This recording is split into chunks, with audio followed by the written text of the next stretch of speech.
Bien, avant de démarrer, je voudrais remercier la régionale de Nancy-Metz, qui est une régionale très dynamique, jeune, mais qui témoigne quand même du renouveau aussi de la EPS. Et donc, je voudrais remercier le bureau régional de la EPS et en particulier David, qui a fait en sorte que l'on puisse venir ici présenter l'avancée de nos travaux. Le groupe Plaisir est un des groupes entre guillemets ancien de la EPS, donc qui a été créé en 2002 sous l'impulsion de Guy Hay. Et donc on arrive à la troisième génération du groupe Plaisir. Et juste pour qu'on... Lucie maintenant est coordonnatrice aussi du groupe, donc c'est-à-dire qu'on est à 4 coordonnateurs et une trice, et on s'est réparti le travail à travers différents champs. Donc l'objet aujourd'hui, c'est de vous présenter les avancées du groupe. La première partie, ce sera plutôt mes recherches personnelles entre guillemets, et Lucie vous présentera les pistes pédagogiques qui sont illustrées dans l'ouvrage de 2014 coordonné par Philippe et François, donc Philippe Gagnère et François Lavie, qui ont été les anciens coordonnateurs de 2009 à 2016 pour le groupe Plaisir 2. Donc nous avions 2h30 d'intervention, on n'en a plus que 2. Du coup, on va essayer d'aller vite et s'il y a des questions, on les bascule à demain et on essaiera d'y répondre le mieux possible. Et je pense que la dernière partie de l'intervention, on essaiera de la voir aussi demain, d'accord? Puisque le groupe est réparti en 4 champs spécifiques, un champ par coordonnateur. Donc pour ma part, je m'occupe du champ recherche. Lucie s'occupe de la publication et de la communication. Mehdi Beloucha est en lien avec le domaine pédagogique et Philippe Gagnère s'occupe de la dimension plutôt institutionnelle. Donc l'aspect institutionnel, c'était moi qui devais le traiter aujourd'hui. On essaiera de le voir si on est dans les clous ou pas pour le faire ce soir ou demain. Mais on ne laisse pas de côté cet aspect-là au regard des échéances et des nouveautés programmatiques et des réformes. Donc, ma première partie, ça va être vraiment les fondements épistémologiques puisque je vais vous présenter ma recherche. Donc c'est vraiment le fondement épistémologique et philosophique.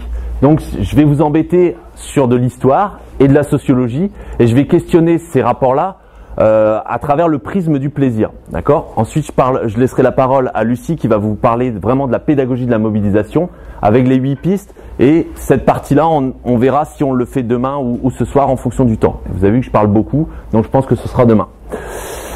Donc, quand on se pose la question du plaisir, que ce soit en éducation physique ou d'une manière générale, la première approche, c'est de définir les termes. Et on se rend compte que par rapport au plaisir, il y a 2 postures, 2 acceptions qui viennent en premier lieu. La première, c'est de circonscrire le terme d'une manière très générale, en restant relativement vague.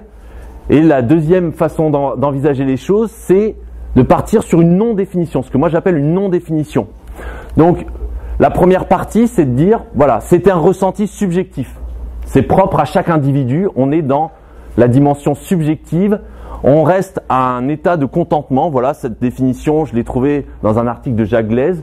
C'est un état de contentement lié à une satisfaction. Voilà, tout le monde s'y reconnaît. On ne précise pas les critères spécifiques, on ne catégorise pas, c'est très général. On a dit ça, on n'a pas dit grand-chose. La deuxième façon, c'est d'accepter cette subjectivité et d'en faire une impossibilité en termes de définition. C'est-à-dire que le plaisir ne peut pas se définir. Il s'accepte, il se ressent, donc on ne le définit même pas, on ne s'aventure même pas dans une tentative de définition. Et cette posture-là, c'est un peu ce que le groupe a tenté de faire quand il a repris la formulation un petit peu que les sociologues du sport ont construit par rapport à l'objet sport. Le sport, c'est ce que les gens font quand ils disent qu'ils font du sport. Le groupe 2 a formulé comme définition du plaisir. Le plaisir, c'est ce que disent les gens quand ils disent en avoir ressenti. Donc, on part du postulat subjectiviste, c'est-à-dire c'est l'individu qui va dire quand est-ce qu'il a pris du plaisir. Donc, ces 2 façons d'aborder le plaisir, ne nous avancent pas beaucoup parce que il n'y a pas de définition stricte, définitive du concept. Le concept est un peu flou et en même temps, il est évident. tout le monde ici dans la salle a sa propre définition du plaisir, et c'est ce flou sémantique, je pense, qui a fait qu'il y ait peu de recherches sur le plaisir. Par contre, la question philosophique du plaisir, elle est sous-jacente, parce que ce sont les philosophes qui ont en premier pensé le plaisir. Et de fait, eh bien, le plaisir implique systématiquement un positionnement axiologique. On est sur une question de valeur. D'accord ? Donc par rapport à cette question des valeurs, moi je voulais partir de cette ère du temps. Je pense que les valeurs, c'est une problématique qui est dans l'ère du temps, à l'heure actuelle, en 2017. Par exemple, j'ai pris le rapport de jury du CAPES de 2016, le terme valeur apparaît 16 ou 17 fois dans ce terme-là, dans ce rapport-là, dans cet écrit. Dans le référentiel de compétences également, la première des compétences à construire pour les enseignants et pour les futurs enseignants, c'est construire les valeurs de la République, être un enseignant responsable, et donc la question des valeurs devient, entre guillemets, centrale pour les enseignants et les futurs enseignants. La question des valeurs, c'est aussi se situer, c'est-à-dire que on est dans une relation clivante par rapport aux valeurs, c'est-à-dire que on n'a pas tous les mêmes valeurs, et ces choses-là sont peu discutées. Quand on est dans le domaine éducatif, on voit souvent qu'il y a une opposition, par exemple, entre les républicains et les pédagogues. On place Philippe Mérieux ou Jean-Paul Brigelli. Voilà, ce sont des gens qui ont des valeurs différentes et ils ont un système de pensée qui est très clivant, entre guillemets. D'accord ? Après, je vous ai mis quelques éléments de contexte qui font que cette question des valeurs se diffuse à l'heure actuelle. Par exemple, la question de l'interdiction de la fessée, d'une manière générale dans la société, la question du bien-être. Il y a beaucoup de colloques qui ont lieu en ce moment sur cette question du bien-être, du mal-être, de la souffrance à l'école. Et ça se traduit aussi par le débat sur l'autorité, sur la montée d'une certaine forme de populisme. On le voit par exemple avec l'élection de Donald Trump aux États-Unis, avec la montée peut-être en puissance effectivement de certains courants politiques en France à l'heure actuelle. Ce sont des questions de fond qui, en termes axiologiques, en termes de valeurs, n'ont pas le même système de pensée, et ça se traduit par des valeurs différentes. Et les laisser en arrière-plan, c'est de faire comme si c'était évident. Or, les valeurs, ce sont d'abord des mots, mais ça se traduit avant tout par des actes et par des pratiques. Donc ces questions axiologiques, elles doivent, entre guillemets, être explicitées. Et je pense que ces questions-là doivent être mises en premier plan pour nourrir vos réflexions, vos argumentations, que ce soit dans le cadre d'une préparation à un concours ou au quotidien quand vous enseignez. Alors, oui, ça j'ai mis. Le plaisir constitue un révélateur axiologique, c'est le sous-titre de ma thèse, puisque je suis en 4e année de doctorat. Là, le plaisir, c'est en fait, c'est un révélateur, c'est-à-dire qu'on va rentrer dans le monde des valeurs par le plaisir, et c'est quelque chose qui est très clivant. C'est-à-dire que ici, je pense qu'il y a des façons de concevoir le plaisir, d'une manière générale dans la vie de tous les jours, et a fortiori en éducation physique, et c'est très clivant. C'est-à-dire qu'on va avoir des choses très différentes, et ça renseigne sur qui vous êtes, et en tant qu'enseignant, et en tant qu'individu, en tant que citoyen, en tant qu'homme et femme. Donc, petit détour par la philosophie, parce que, je vous l'ai dit, ce sont les philosophes qui en premier lieu ont pensé le plaisir, et le plaisir dans le sens moral ou éthique. Alors un petit peu d'étymologie, éthique et morale ont la même origine, c'est-à-dire c'est une habitude, une façon de faire, ça vient du latin mors ou de l'éthos grec qui a la même signification, c'est l'habitude. Donc la question morale et éthique, elle renvoie à des habitudes qui sont jugées bonnes ou mauvaises. Et c'est ce que je mets là, c'est-à-dire que l'éthique ou la morale, ça questionne le bien, le beau et le bon. Et là, on le voit que, j'ai fait un peu d'histoire de l'art, donc je vous mets un tableau, c'est Raphaël, on voit sur la droite, c'est Platon, Platon qui désigne le monde des idées, avec son doigt droit levé vers le ciel, le monde des idées. Là, Platon, il aurait mis un B majuscule à chacun des adjectifs qui sont là. C'est même plus des adjectifs, c'est des substantifs. Pour lui, le monde des idées, le beau, le bien, sont transcendants. Ça veut dire que ce sont des concepts qui se construisent par transcendance. C'est-à-dire qu'il y a un bien, un beau et un vrai. C'est assez complexe, je ne vais pas rentrer dans les détails, mais c'est transcendantal. D'accord? C'est-à-dire qu'il y a l'idée existe par elle-même, indépendamment des individus. C'est-à-dire qu'il montre le ciel, le monde des idées. Alors qu'Aristote, qui est à côté de lui, il montre concrètement, pratiquement, matériellement, l'expérience humaine qui prime sur ce monde des idées. C'est-à-dire que, pour faire vite, pour Platon, le plaisir se constituerait de manière transcendante, il préexisterait indépendamment des individus. D'accord? On serait sur un plaisir avec un P majuscule, un plaisir moral. Alors que Aristote, lui, il est clairement sur une représentation. Bonjour. Une représentation plus matérielle, concrète, expérientielle, j'ai envie de dire. C'est-à-dire que j'ai ressenti du plaisir et concrètement, eh bien, je vérifie que ce plaisir est réel. D'accord? Et on voit bien que ces deux façons de penser, eh bien, elles ont une influence. Elles ont une influence. Dans un cas, c'est transcendant, c'est-à-dire que ça précède l'existence, et dans l'autre, au niveau d'Aristote, on est clairement sur l'expérience prime sur l'essence. D'accord? C'est deux façons de concevoir le monde, et je pense que ça a un impact sur les écrits actuels et sur la façon de concevoir, même jusqu'au discours sur l'éducation physique. C'est-à-dire que c'est deux façons de concevoir le monde. Vous aurez bien compris que moi je me situe plutôt du côté d'Aristote et je suis plutôt sur le côté expérientiel, concret, matériel de l'existence. Donc cette référence philosophique, je ne vais pas aller plus loin, mais juste pour synthétiser, puisque j'ai quand même lu un petit peu de philo, j'ai fait une carte philosophique du plaisir. Je ne vais pas vous embêter trop, mais au niveau de la morale grecque, il y a deux façons de concevoir les choses. Enfin, au niveau des systèmes philosophiques qui pensent le bonheur ou le plaisir en tant que fin de vie. L'hédonisme qui fixe comme objectif de vie le principe du plaisir comme principe de vie, c'est-à-dire que le plaisir est à rechercher, c'est ça qu'on peut qualifier d'hédonisme. Un système est qualifié d'hédoniste quand il fait du plaisir une fin qui est recherchée, fin FIN, en termes de finalité, et le démonisme qui est le principe qui fonde comme fin de vie le bonheur. Donc vous voyez que là, il y a déjà deux concepts qui sont synonymes, pas synonymes, enfin, les concepts sont utilisés de manière différente. Donc, quatre façons de concevoir le plaisir en termes de catégories philosophiques. La première, c'est le plaisir homéostatique, le plaisir équilibre.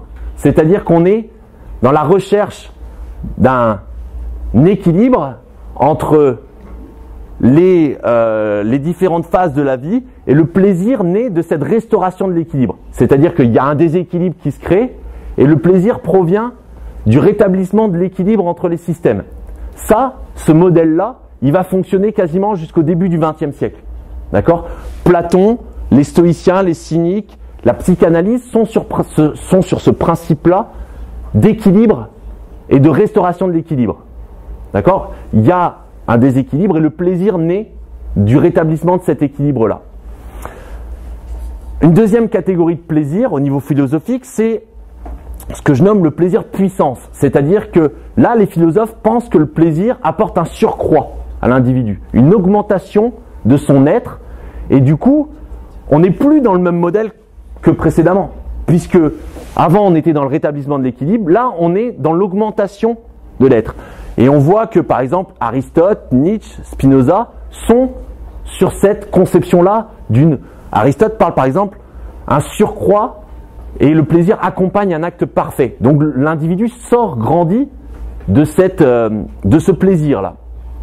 Et donc Aristote, Spinoza et Nietzsche fondent leur morale, entre guillemets philosophique, sur cette augmentation de l'individu. La troisième catégorie qu'on retrouve, c'est le plaisir de la liberté. C'est-à-dire que l'individu est libre de ses choix et il en éprouve du plaisir. D'accord? Les philosophes plutôt modernes, comme Locke ou Rousseau ou Montaigne, partent de ce principe-là que quand l'individu est libre, eh ben, c'est une des conditions de son plaisir. Et une dernière catégorie qui est un peu, je dirais, c'est une méta-catégorie dans le sens où elle se retrouve plus ou moins dans toutes les autres, à savoir c'est le jugement de valeur qui est associé à tel plaisir. Donc il y a je l'ai appelé les bons plaisirs. Donc on est sur ce jugement de valeur qui va faire qu'un plaisir va être qualifié de bon ou de mauvais, de sain ou de malsain, et il y a clairement une position de celui qui écrit par rapport au plaisir mis en avant. Donc saint Thomas d'Aquin, qui est un des pères de la différenciation entre les plaisirs, Alain, Helvétius ou Mills, ce sont des auteurs qui ont établi des catégories de plaisir comme ça. Pourquoi je vous ai mis saint Thomas d'Aquin? Parce que lui, il fait clairement 3 catégories, les plaisirs sensoriels, les plaisirs intellectuels et les plaisirs spirituels. D'accord? Les plaisirs spirituels se rapprochent de Dieu, donc d'une morale chrétienne. Les plaisirs sensoriels, ce sont les plaisirs de la chair, évidemment. Et les plaisirs intellectuels, ça va être la conscience des actes et des actions. Donc, saint Thomas d'Aquin dit clairement que les plaisirs spirituels sont les plus nobles et sont à rechercher comparés aux plaisirs de la chair qui, eux, évidemment, sont, entre guillemets, ils existent, mais ils sont moins cotés en termes de valeur. La valeur se situe clairement dans le domaine spirituel. Et en éducation physique, cette catégorisation, on va la retrouver. Peut-être pas en termes spirituels, mais entre les plaisirs immédiats, sensoriels et les plaisirs intellectualisés qui demandent un recours à l'intelligence, l'éducation physique va clairement valoriser, pour ne pas dire survaloriser, les plaisirs de l'intellect, de la cognition. D'accord? Donc, ce jugement-là, ce jugement de valeur, il traverse un petit peu tous les modèles. Donc, cette catégorisation-là, elle est liée à mes lectures, évidemment. N'étant pas philosophe, je n'ai pas la prétention à avoir synthétisé tout ce qui a été dit et écrit sur le plaisir, mais ça donne quand même une trace. Une trace en termes de système de pensée, et ça renseigne quand même que le plaisir en philosophie traverse l'histoire de la discipline philosophique, entre guillemets. Donc, du coup, j'en arrive à ma recherche plus spécifiquement, où là, moi, je me suis concentré sur l'usage du mot. Pourquoi l'usage du mot? Parce que quand on travaille sur le plaisir, on se pose tout de suite la question le plaisir de qui? C'est avant tout le plaisir du pratiquant. C'est par là que je suis rentré dans cette recherche, puisque cette problématique-là, elle est née chez moi d'un constat professionnel, et vous allez le vivre demain. C'était dans un cycle de demi-fond, avec des élèves qui ne prenaient pas de plaisir. Et c'était au moment où le groupe 2 du groupe plaisir de la EPS se construisait. Et donc, j'ai été amené à entrer en contact avec Philippe Gagnère et François Lavie. Et je me suis posé la question, est-ce que les élèves prennent du plaisir en cours d'éducation physique et particulièrement en demi-fond? Et ayant un goût pour l'histoire, je me suis posé la question, mais est-ce que historiquement, cette question-là, elle a été traitée? Et voilà comment est née ma recherche, puisque chaque recherche est située. Donc ma recherche, elle est née comme ça, et j'ai été confronté tout de suite au premier biais, qui est, si on cherche à travailler de manière historique sur des ressentis subjectifs, on se pose la question des biais liés à la mémoire et aux ressentis qui, avec le temps, sont déformés. Si on vous interroge, vous, sur vos cours d'éducation physique, vous allez peut-être ne retenir que les mauvais aspects, donc il y a des biais, ou les très bons, peut-être. Mais du coup, la mémoire sélectionne, fait office de sélection, et il y a un biais énorme pour accéder clairement aux ressentis d'un point de vue historique des élèves. Donc du coup, je me suis dit, c'est pas le plaisir en tant que tel que je vais essayer de chercher à comprendre. Par contre, je vais essayer de chercher à comprendre comment les enseignants d'EPS ont utilisé le mot dans les écrits d'éducation physique. Donc c'est-à-dire que la méthode, je vais vous en parler un peu après, mais au niveau méthodologique, j'ai pris des ouvrages, des articles, et j'ai regardé quand le mot plaisir apparaissait. D'accord? Donc on est bien sur un usage du terme, et pas sur le terme en tant que tel. Et du coup, l'écueil entre guillemets de définition, je l'évite puisque je me concentre sur la façon dont les enseignants ont utilisé le terme. Donc on est clairement sur une dimension sociologique parce que la façon dont il est utilisé à une certaine époque traduit des enjeux, on va le voir. situer le mot plaisir dans un écrit, c'est pas neutre, c'est pas anodin, parce que les traces historiques sont vérifiables, elles sont concrètes, d'accord? Donc quand le mot apparaît, ça traduit une préoccupation, et c'est une preuve, ça devient une preuve pour l'historien ou l'archiviste. Ça a une dimension axiologique parce que derrière, je pense suffisamment expliquer, derrière cette question, il y a la question des valeurs, et là j'interprète les valeurs par rapport aux discours qui sont faits.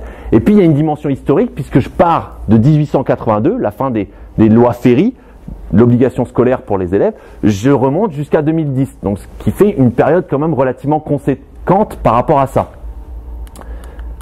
Mes hypothèses, voilà, en gros, difficile d'objectiver le plaisir, c'est pour ça que je parle de l'usage. Par contre, l'usage du mot, c'est un révélateur de l'épistémé de la discipline. Ce que j'entends par épistémé, c'est un cadre lié aux travaux de Michel Foucault dans l'archéologie du savoir, puis dans d'autres ouvrages où il a posé une réflexion philosophique et historique sur les sciences humaines, et il a travaillé sur l'histoire de la pensée. Et moi, ça m'intéresse parce que l'idée, c'est vraiment de travailler sur comment concrètement le plaisir a-t-il pu être pensé par les théoriciens, les acteurs de la discipline. D'accord? Donc le plaisir, c'est un filtre qui me permet, moi chercheur, d'accéder à cette partie-là de l'épistémé qui est relativement cachée. C'est pas forcément apparent, c'est vraiment un travail archéologique pour le coup. D'accord? Une hypothèse que j'avais faite en tout début, c'est que le plaisir réapparaît de manière cyclique au cours de l'histoire. D'accord? Il y a une résurgence cyclique de l'usage du mot. J'en avais parlé de cette recherche à un historien de l'éducation physique. Il m'avait dit, ah bon, il y a des choses là-dessus? Oui, il y a des choses, mais par contre, c'est caché. Donc comme il y a de science que de caché, eh bien, ça tombe bien. Il faut aller creuser et essayer de découvrir ce qu'il y a derrière l'usage du mot. Une petite citation d'Ernest Renan, un poète breton formidable, qui parle de la difficulté à appréhender ce qu'est le plaisir. Et je pense que des fois, faire un détour par la poésie, la littérature, c'est pas mal. Parce que là, dans sa citation, il montre bien qu'il y a une combinaison d'affect, et le plaisir, il est peut-être là-dedans. Il est peut-être au milieu de tout ça, entre tous ces éléments-là, et peut-être que le plaisir est indéfinissable et qu'il ne faut même pas essayer de chercher à le définir, il faut juste l'accepter. Mais ça, c'est peut-être une hypothèse. Donc, je vais essayer de passer assez vite puisque le temps passe. Donc, en gros, au niveau de la méthodologie, j'ai travaillé sur plus de 1650 références. D'accord? Ça va des ouvrages théoriques à des articles. Donc, 3 ans de recherche quand même. 1650 références, 5 revues analysées de manière systématique. Donc systématique, ça veut dire que c'est lu entièrement, pour voir si le mot plaisir apparaît. C'est long et fastidieux, d'accord? Ce qui fait en termes d'ouvrages 450 ouvrages ou articles de répertoriés, avec un travail particulièrement important sur les bibliothèques entre guillemets de référence en éducation physique, et puis des critères pour sélectionner. Je passe assez vite. La méthodologie est liée à l'analyse de contenu, donc c'est-à-dire qu'une fois que le mot plaisir est repéré, il y a une analyse du contenu qui est réalisée, c'est-à-dire de quoi parle l'auteur quand il parle du plaisir. Donc là, c'est quelque chose de très strict. C'est plaisir. Il y a quoi derrière ou il y a quoi avant? D'accord? Donc ça, c'est très mécanique, entre guillemets. C'est objectif, c'est l'auteur qui le dit. Voilà. Plaisir, besoin, ça apparaît. Le plaisir est un besoin pour l'enfant. C'est une phrase qui apparaît dans mes données. Le plaisir est lié au progrès. Ça apparaît aussi. Donc voilà, c'est quelque chose de très strict. Et c'est ce que Michel Foucault appelle la sémiologie. La sémiologie du mot, on va essayer de chercher à construire ces connaissances-là et repérer l'usage des signes. Donc j'aime bien cette phrase-là de Michel Foucault où il parle de le monde est couvert de blasons, de mots obscurs. Pour moi, le plaisir, c'est clairement un mot obscur. D'accord? Ça, c'est la première étape méthodologique. La deuxième, c'est d'aller un peu plus loin et de chercher à interpréter ce que l'auteur a voulu dire. D'accord? Donc là, une citation pour ouvrir la diapo de Gilles Deleuze où il dit il faut fendre les mots. Fendre les mots pour voir ce qu'il y a derrière. D'accord? Donc là, on est plutôt dans l'interprétation de ce que l'auteur a voulu dire à travers un jugement de valeur. C'est dépréciatif ou appréciatif. Est-ce que quand l'auteur emploie le mot plaisir, est-ce qu'il le juge de manière positive ou négative? D'accord? Et par rapport à ça, il y a aussi en plus tous les champs lexicaux qui sont connexes, qui sont pas tout à fait liés au plaisir, mais qui sont proches quand même. L'exemple typique, c'est la joie. C'est-à-dire, la joie, c'est un synonyme du plaisir, mais c'est différent. Et il y a des auteurs, notamment par exemple au CEDREPS, qui font la différence entre les deux, et par moments, ça devient flou. On ne sait plus très bien s'ils parlent de joie ou de plaisir. Certains la font, cette différence, et d'autres n'insistent pas, et on est dans le flou. Est-ce que le flou, justement, permet de ne pas s'aventurer dans une définition et donc un positionnement, ou est-ce que c'est non volontaire et les synonymes sont utilisés de manière équivalente? Donc là, d'après Michel Foucault, on est clairement dans une herméneutique des discours, c'est-à-dire qu'on va essayer d'interpréter les choses. J'avance. La dernière étape, c'est de circonscrire l'épistémé, et ça c'est compliqué à faire, c'est-à-dire que à partir de tout le travail qui a été fait avant, il faut repérer des régularités. D'accord? Et il faut essayer de dépasser, j'en suis là actuellement dans ma recherche, essayer de dépasser la dimension singulière de l'usage du mot qui a été repéré et la structure générale. Parce que l'épistémé, c'est un peu synonyme de matrice disciplinaire. C'est l'ensemble des productions qui ont été faites, des théories, des connaissances qui sont produites par un champ social.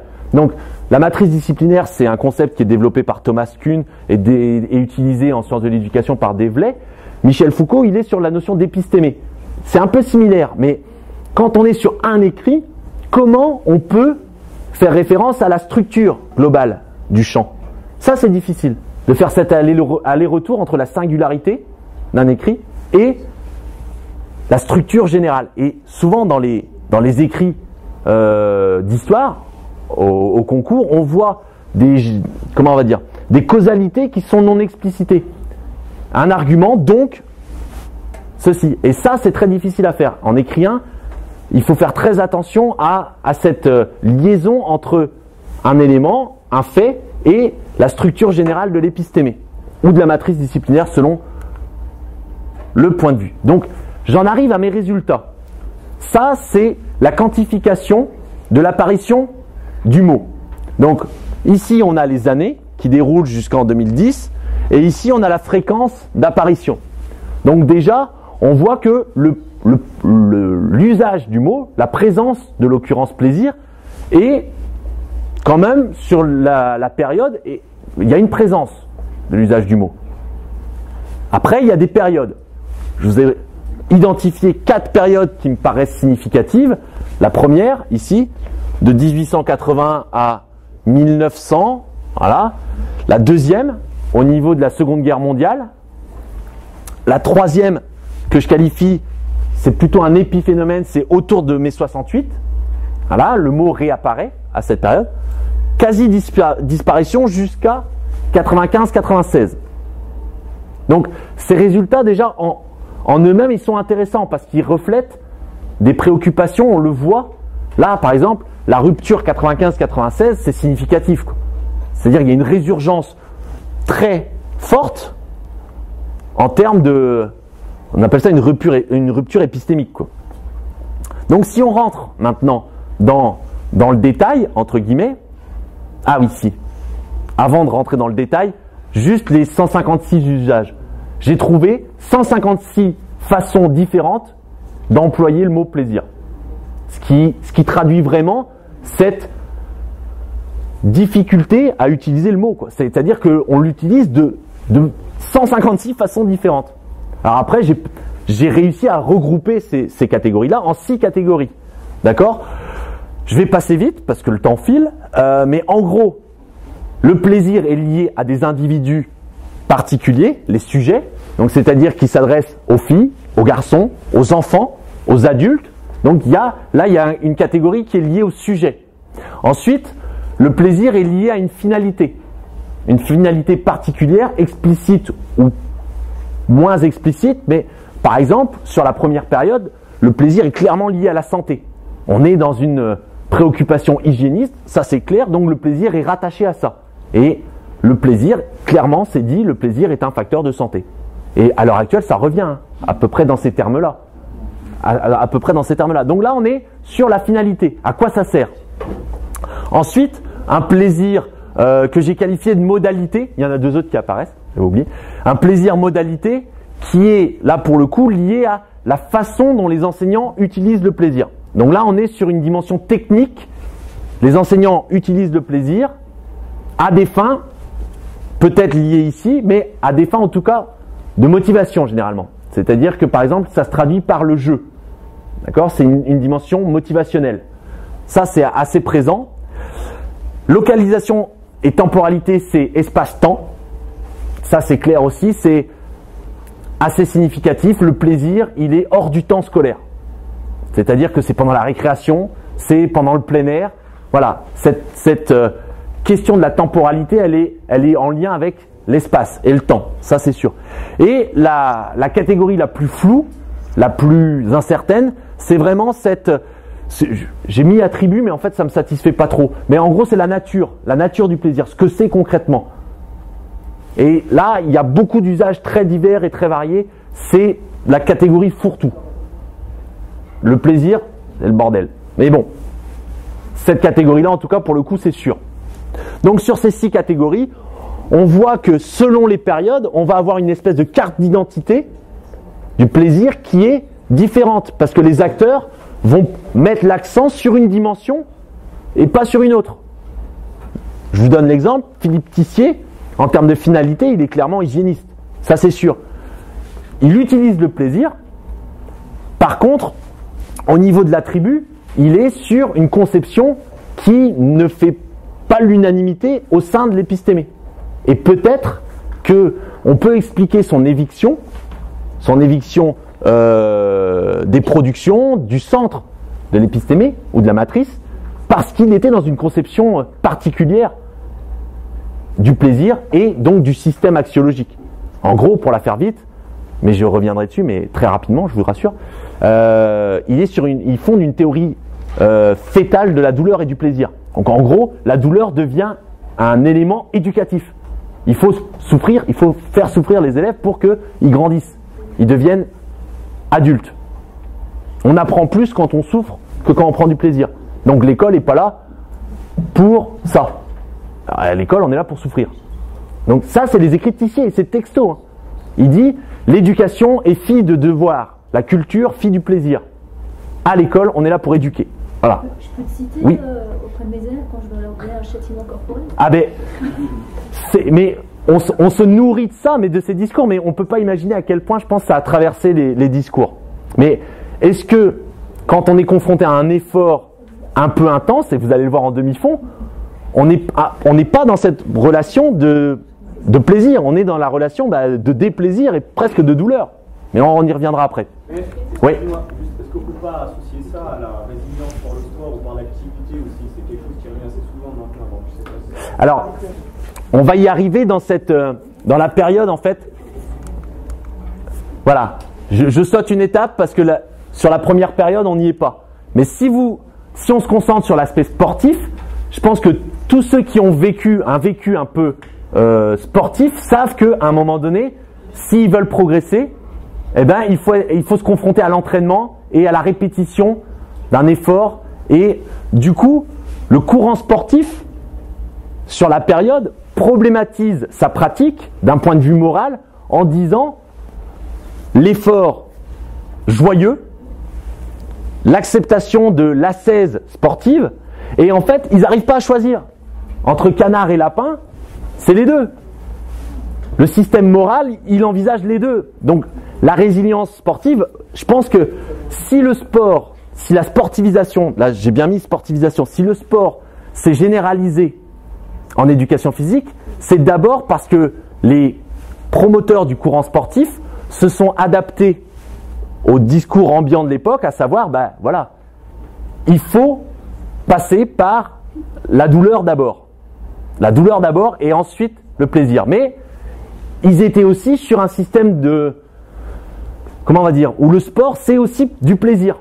C'est-à-dire qu'il y a tout un jeu d'argumentation qui est assez ambivalent parce qu'ils utilisent les deux valeurs, à la fois douleur et à la fois plaisir.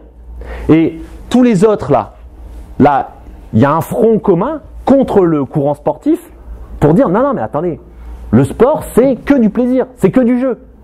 Et du coup, nous on est contre ça.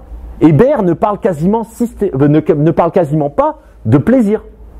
Il parle de joie un petit peu, mais Hébert il est sur d'autres leviers. Mais le plaisir il le met de côté. Il dit c'est pas à l'école qu'on prend du plaisir. La méthode suédoise, c'est pareil, ils sont contre, c'est en dehors de l'école. Donc les sports, c'est relégué en dehors de ça. La méthode française, ils ont c'est eux les éclectiques, hein. C'est les héritiers des Meunies, donc eux ils sont plus dans le consensus. Ils vont essayer de ménager les différents courants d'éducation physique et de former quelque chose de plus éclectique et donc de plus consensuel. Et donc ils intègrent, mais faut voir ce que des Meunies appellent des leçons plaisantes. Hein. C'est faire des mouvements de circumduction. Ça c'est plaisant pour lui. Bon ouais, pourquoi pas, hein, c'est lié à une époque. Mais ça, ces mouvements-là suffisent à faire en sorte que les élèves éprouvent du plaisir. C'est des Meunies qui le dit, hein, c'est pas moi. Si je reviens sur la période d'avant, là, en fait, je vous ai mis des items qui balisent en fait l'épistémé. C'est-à-dire que l'ère du temps est décrit par ces grandes catégories-là. Donc pour moi, il y a 4 événements ou 4 moments majeurs là. C'est la Commission nationale de médecine qui, en 1880, se penche sur la question du surmenage scolaire, du surmenage à l'école. Et l'intitulé exact, c'est surmenage à l'école et de la sédentarité des écoliers.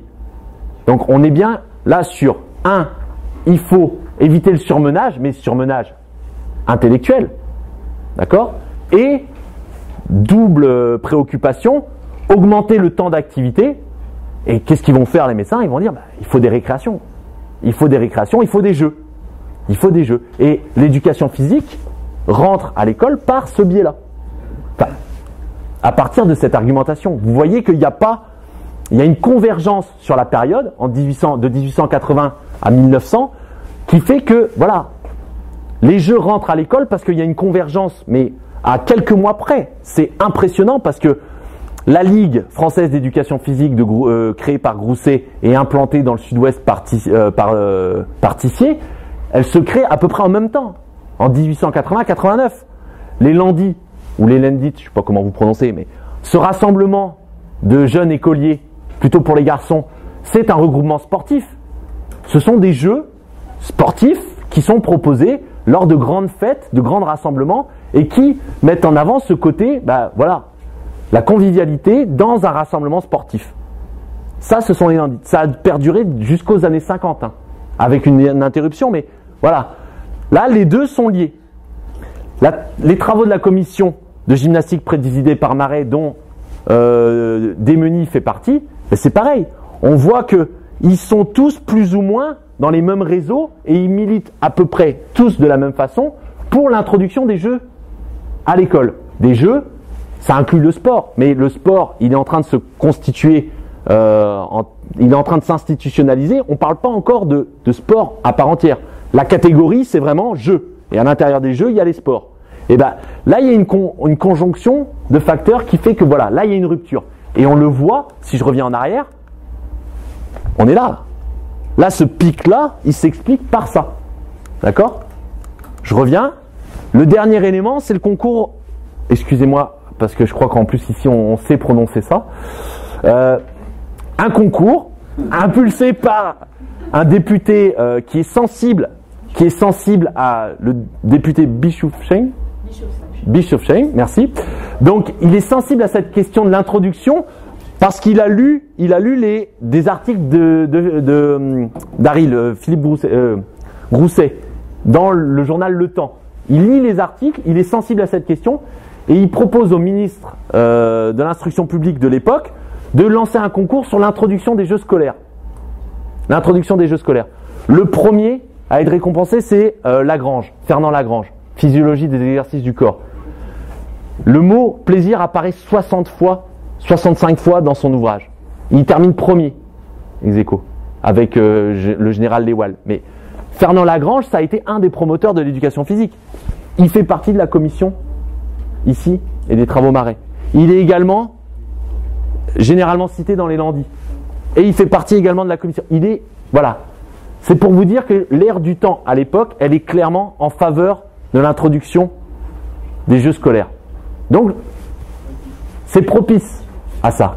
Maintenant, j'en reviens à ma sportivisation. Sur l'étape d'après, eh bien, si le jeu se réduit à la récréation, la question du prof et de son rôle dans la formation est questionnée. Dans une récréation, quelle est la part du prof? Comment il utilise cette récréation? Cette leçon entre les questions de la leçon, la séance d'éducation physique, la récréation, il y a une confusion là qui est pas claire. Pas claire. Par exemple, chez Maurice Boisget, on voit clairement qu'il y a une confusion entre ces différents termes. Il dit, Maurice Boisget, la leçon d'éducation physique doit être une leçon de plaisir. Et 3 paragraphes plus loin, il dit, voilà, il faut que les élèves soient libres de s'ébattre dans la cour de récréation durant ce moment entre 2 cours. Ben, c'est la récré, ça. Et du coup, on ne sait plus très bien de quel moment. Je parlais de temporalité, où est-ce que le plaisir se situe. Clairement, là, il y a un flou. Il y a un flou. Pourtant, Maurice Boisget, il parle, et il est explicite par rapport à cette question-là. Je passe vite puisque j'en ai parlé. Je passe à la période suivante. La période suivante, on est après la Seconde Guerre mondiale, où là, il y a une rupture. Pour moi, clairement, la fin de la Seconde Guerre mondiale, c'est l'arrêt, la perte de la dimension morale au niveau du discours portant sur l'éducation physique. C'est-à-dire que la dimension morale s'efface pour se concentrer sur la dimension culturelle, pratique.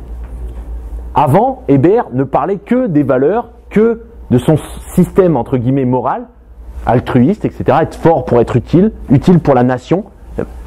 Tous ces éléments-là s'effacent pour questionner la sphère culturelle et la dimension des activités physiques et sportives.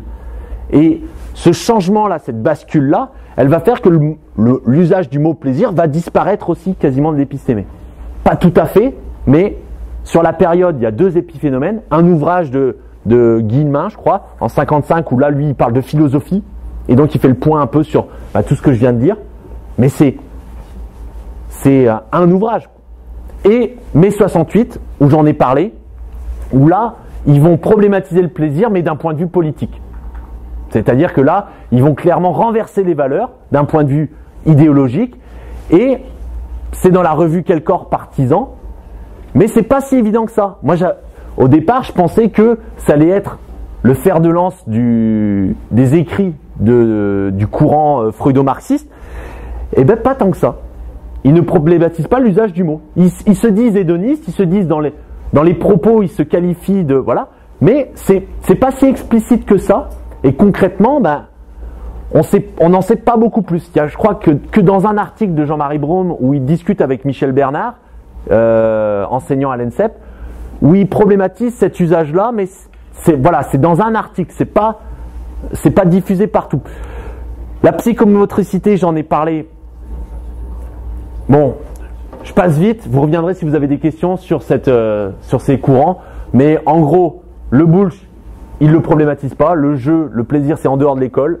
À l'école, on est là pour bosser. Donc, il fait du jeu un élément fondamental dans le développement de l'enfant. Par contre, la récréation suffit. La récréation ou les activités périscolaires suffisent. Donc, voilà. Et par le bas, qui fait des émotions la clé des conduites motrices, l'affectivité clé des conduites motrices. On aurait pu penser qu'il problématise le plaisir. Pas tant que ça. Pas tant que ça. Il en parle, mais c'est pas un élément central. La question lui a été posée, pourquoi vous ne parlez pas du plaisir? On ne peut pas tout faire. Et je pense qu'il y avait un enjeu, un enjeu aussi stratégique, c'est-à-dire que, je l'ai dit, hein, c'est clivant le plaisir. Et s'il s'attaquait à ce chantier-là, je pense qu'il aurait été encore plus mis à mal que ce qu'il a été, au niveau théorique. L'expression corporelle, ils n'en parlent quasiment pas non plus, bizarrement. Eux, ils sont quand même sur un plaisir, ils parlent un petit peu de plaisir sexuel, qui est une dimension importante aussi de la vie humaine, mais qui reste bizarrement absent. Pourtant, on parle, la corporéité est quand même questionnée par notre discipline. Et ça, c'est une parenthèse, je referme.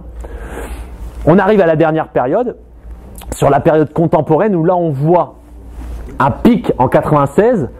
Alors, de 96 à 2010, moi, je repère des réseaux comme ça, et à Montpellier, il y a une effervescence liée à cette thématique-là. Plusieurs impacts, je pense.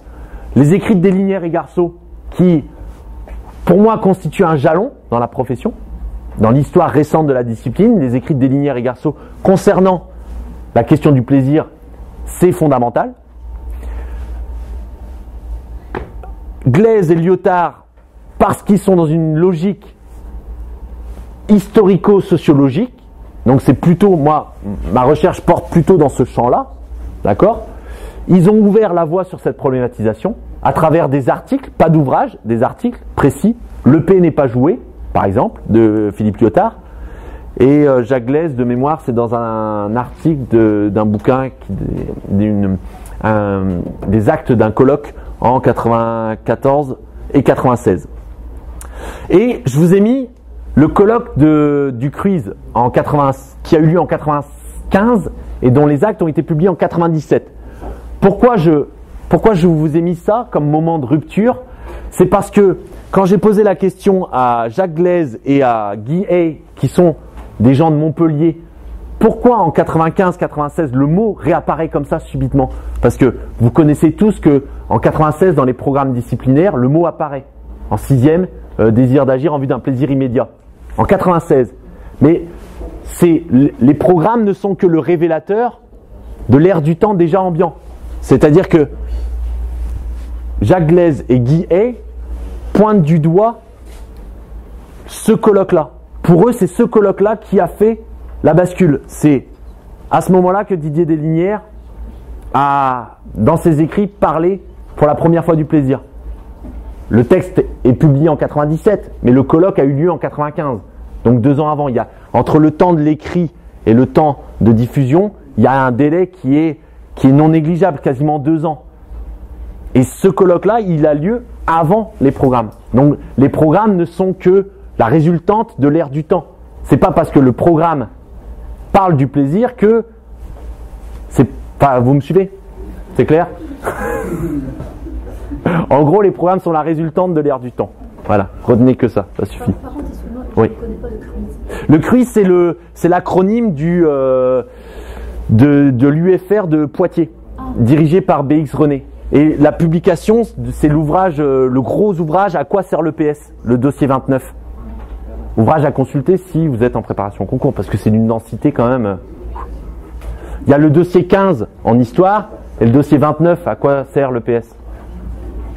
Mais, je parle vite. J'ai tendance à carburer parce que je veux te laisser la place. Du coup, j'en arrive à ma conclusion et je vais pouvoir vous laisser sur des choses beaucoup plus concrètes, beaucoup plus, on va dire, pragmatiques. En conclusion, une citation de Michel Foucault. Vous l'aurez compris que je m'inspire et j'essaye de refléter l'impact de ces travaux à Michel Foucault. Il pose la question du plaisir apprentissage. Et donc, du coup, j'ai essayé de mettre en gras, mais ça se voit pas trop. Mais le savoir est lié au plaisir. Apprendre, ça fait plaisir. Et la question presque politique, pour pas dire idéologique, c'est que à l'école, peut-être même en EPS, en demi-fond en tout cas, ça c'est sûr, on arrive à rendre un objet de savoir déplaisant. On le rend triste, gris, peu érotique. Érotique, pas dans le sens sexuel, dans le sens de désirable. Le savoir Le savoir, l'étymologie du savoir, c'est la saveur. On arrive à rendre fade des objets de savoir, sans saveur. Et un savoir sans saveur, pour l'enfant, ça devient une question politique. C'est-à-dire qu'il y a des gens qui sont exclus de ce savoir. Et là, nous, dans le groupe Plaisir, on essaye de se poser la question, comment faire en sorte que tous les élèves réussissent à goûter ce plaisir lié à l'apprentissage. Et c'est pour ça, je vais essayer de retomber sur mes pieds, que la proposition qu'on vous fait, c'est de passer du plaisir d'agir, parce qu'il y a du plaisir aussi dans l'action, au plaisir d'apprendre. Et cette problématique-là, elle n'est pas si évidente que ça. Parce que d'un côté, on va taxer le collègue de démagogue en ne faisant que ce que les élèves ont envie de faire. L'exemple salto avant en gym, en 6e. Et le plaisir d'apprendre, où si on n'est que sur cette dimension, eh ben, il y a un gouffre entre les deux. Et le plaisir d'apprendre, il ne naît pas de rien. Vigilance, parce que le plaisir, si on se place du point de vue de l'enseignant, la question se pose de l'instrumentalisation du plaisir. On ne doit pas devenir des professeurs de plaisir. C'est quelque chose qu'on ne maîtrise, entre guillemets, pas. On ne peut pas. Si on instrumentalise le plaisir, ça veut dire qu'on devient des gourous. C'est ce que je veux dire, mais Lucie en parlera sûrement mieux que moi. Mais en tout cas, n'essayons pas de rationaliser le plaisir à outrance. Il faut, dans le groupe plaisir, le système de valeurs qu'on met en place, c'est une éducation au plaisir de pratiquer. C'est-à-dire que tous les élèves puissent trouver dans cette éducation au plaisir de pratiquer des habitudes. Habitudes, je vous rappelle, étymologiquement, ça renvoie à mors et ethos. Donc, construire une éthique de la pratique régulière, voilà, ça se construit dans des plaisirs concrets, immédiats de chaque élève durant vos cours d'éducation physique. Je termine par le tableau de Raphaël qui symbolise le lycée de Platon, l'école athénienne. Et du coup, Platon et là, ils sont là, on les voit. Et je laisse la parole à Lucie qui va vous présenter les fondements concrets du groupe à travers les pistes pédagogiques pour une pédagogie de la mobilisation. Merci de votre attention. Merci à toi. Tiens.